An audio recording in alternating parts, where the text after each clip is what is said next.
Isang magandang umaga po sa ating lahat at palakpakan natin ang ating Panginoong muling nabuhay. Happy Easter po sa inyong lahat. Pakibati po natin ang bawat isa. Happy Easter po. Mga minamahal kong kapatid, sumapit na po tayo sa pinakahinihintay nating lahat. Ito po ang tinatawag nating linggo ng lahat ng linggo. Bakit po? Kung hindi nabuhay si Jesus sa kamatayan, walang misa. Kung hindi nabuhay si Jesus mula sa kamatayan, walang Kristiyano. Amen? Kaya palakpakan muli natin ang ating Panginoon. At mga minamahal kong kapatid, dapat nating maunawaan na ang pag-alaala o ang pagdiriwang natin ng Pasko, ng muling pagkabuhay ng ating Panginoon, ay pagpapaalala sa atin na si Jesus tapat sa kanyang pangako, na si Jesus hindi tayo iniwan, na si Jesus hindi nang iiwan. Amen? Kaya mga minamahal kong kapatid, nasaan tayo noong Huwebes Santo, noong Biyernes Santo, at noong Sabado de Gloria? Nasaan po tayong lahat mga minamahal kong kapatid? Tayo ba ay nagdadasal? O tayo ay nagsuswimming?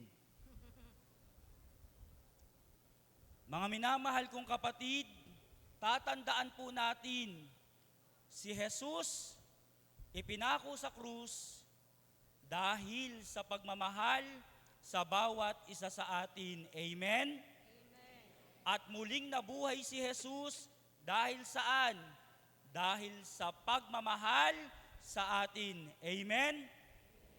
Kaya nga, dapat nating maunawaan ang salitang Paskwa, Paskal. Kaya itong kandilang ito, si Jesus ang liwanag. Ang sinisimbolo po nito o ang tawag dito ay Paschal Candle, kandila ng Paskwa. Ang salitang Paskwa sa English ay Passover. Kailan po ba naganap ang Passover?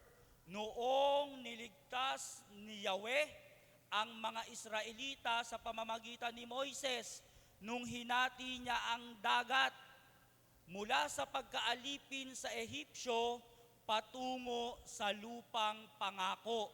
Kaya ang mga Israelita ay nagdiriwang ng Passover.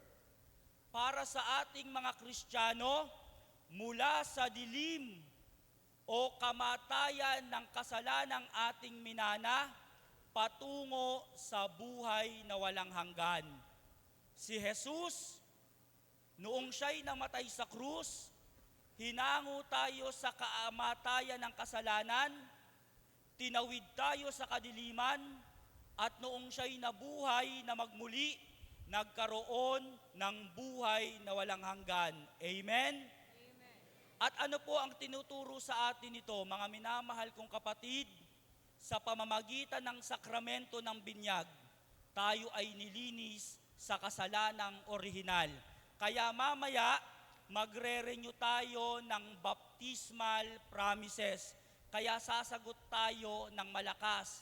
At alam ko po rito, may mga bibinyagan, nandito na yung mga ninong at ninang, kaya dapat makinig kayo. No? Dahil ang binyag, hindi lang basta sakramento, na ang binyag kaya kayo nagninong o nagninang para sa Pasko. Hindi. Yan ay paglilinis sa ating kasalanan. Kaya mas maganda makinig kayo. Pangalawa po mga minamahal kong kapatid, o pangatlo, ang tinuturo sa atin ng Pasko ng pagkabuhay ay pag-asa. Huwag po tayong mawawalan ng pag-asa. Kahit na ang buhay natin ay nababalot ng dilim dahil sa mga pagsubok, problema sa buhay, dahil na rin sa ating sariling gawa, o dahil sa kagagawa ng ating kapwa, huwag tayong bibitaw sa pagkapit sa liwanag ni Jesus. Amen? Kung ikaw ay nadidiliman dahil sa mga pagsubok mo sa buhay, tandaan mo, hindi natapos ang kwento ni Jesus sa Kalbaryo. Nagkaroon ng buhay o Pasko ng pagkabuhay. Ano ang pinakikilala sa atin ni Jesus? Mga minamahal kong kapatid, laging may pag-asa. The question there is, hanggang saan ka kayang kumapit sa pag-asa? Mga minamahal kong kapatid, kapag tayo ay nagpatalo sa problema, talagang talo tayo. Pero tandaan natin, kung kakapit tayo sa liwanag ni Jesus, hindi magdidilim ang ating buhay. Amen? Kaya sana mga minamahal kong kapatid, ang misyon ng bawat isa sa atin, hindi po natatapos sa araw na ito. Kaya nga meron tayong tinatawag na salubong. Ito ay banal na tradisyon. Bakit po tinawag na salubong? Sabi sa banal na tradisyon, noong nabuhay si Jesus, sino ba ang kanyang unang hahanapin? Ang kanyang pinakamamahal na ina. Amen? At pagkatapos, kinatagpo ni Jesus ang kanyang mga alagad. Saan? Sa Galilea. Sa Galilea nagsimula ang misyon ni Jesus. Sa Galilea rin nagtapos ang misyon ni Jesus sa mundong ito na ipinagpatuloy ng mga alagad. Mga minamahal kong kapatid, kung nagkaroon kayo ng Jerusalem sa inyong buhay, ano yon? Yung mga pagpapakasakit. Sana hanapin natin ang Galilea ng ating buhay. At saan yon? Sa pamilya mo, sa mga kaibigan mo, sa mga taong hindi ka iniiwan, at panghuli sa Diyos. Amen? Katagpuin si Jesus sa Galilea ng ating buhay. Muli po, maligayang Pasko ng pagkabuhay sa ating lahat.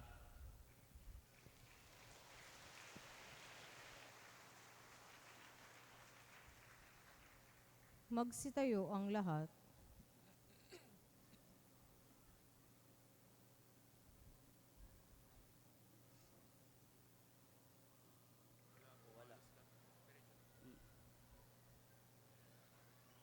Ngayon po ay sasariwain natin ang pangako noong tayo ay binyagan.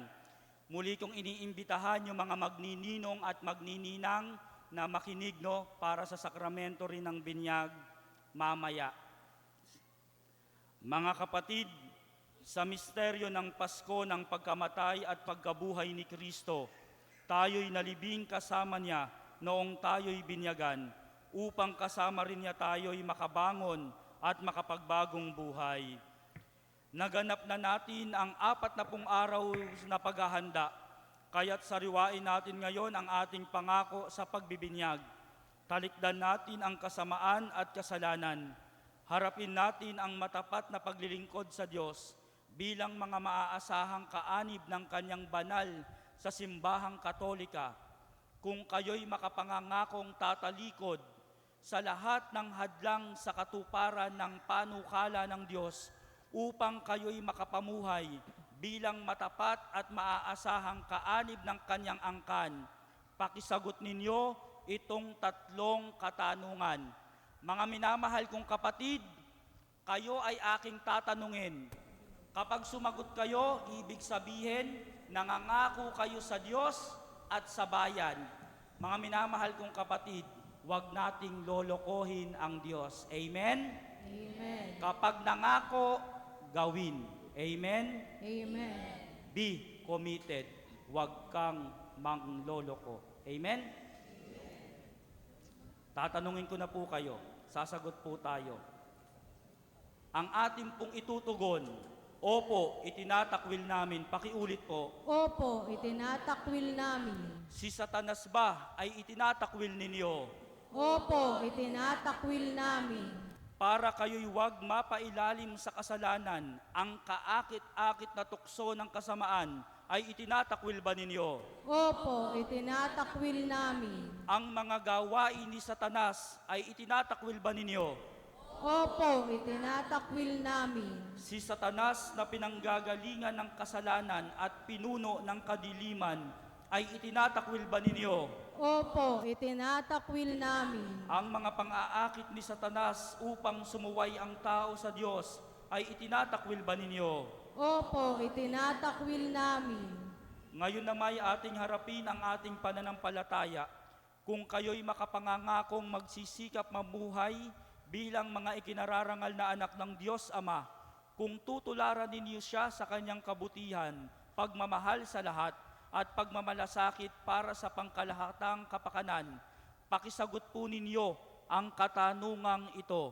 Ang itutugon po natin, opo, sumasampalataya kami. Pakiulit po. Opo, sumasampalataya kami. Sa Diyos amang makapangyarihan sa lahat at lumikha ng langit at lupa, kayo ba ay sumasampalataya? Opo, sumasampalataya kami. Kung kayo'y makapangangakong magsisikap mamuhay bilang mga tunay na kapatid ng Panginoong Hesus, kung gagawin ninyong simulain sa buhay ang kanyang katuwiran, katarungan at paglilingkod sa lahat, alinsunod sa kanyang pagmamahal, pakisagot po ninyo ang katanungang ito.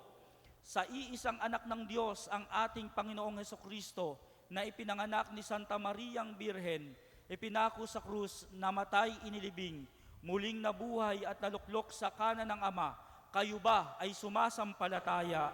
Opo, sumasampalataya kami. Kung kayo'y makapangangakong susunod sa patnubay ng Espiritu Santo at kung sisikapin ninyong mapaunlad ang kaloob niyang buhay at pagmamahal upang maging mga maipagmamalaking anak ng Diyos Ama at kapatid ng Panginoong Hesus, pakisagot ninyo ang katanungang ito.